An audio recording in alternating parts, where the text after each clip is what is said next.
Ürək sözləri bir de. Ne diyeyim o? Sözü da. Ne deyirsən bunlara buradan gənclərə?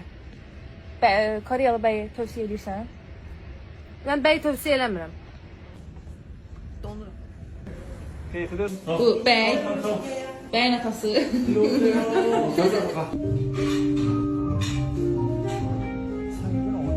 Onlar burada çıxış eləyəcək, salam verəcəklər, sonra burada oturacaqlar. Mahnı oxuyacaq özü üçün.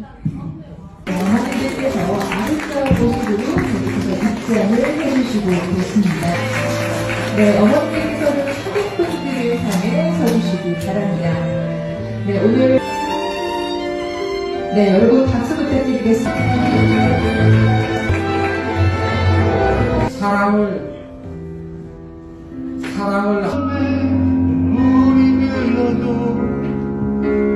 모든 일이 추억이 될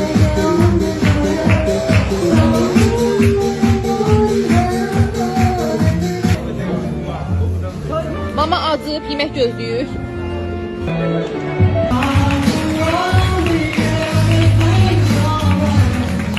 Başqa qapanış olaraqsa ürək sözləri bir də. Yəni yanlardan olsun, xoşbaxt olsunlar, mehriban olsunlar. Ördəklərimizi çəkiblər.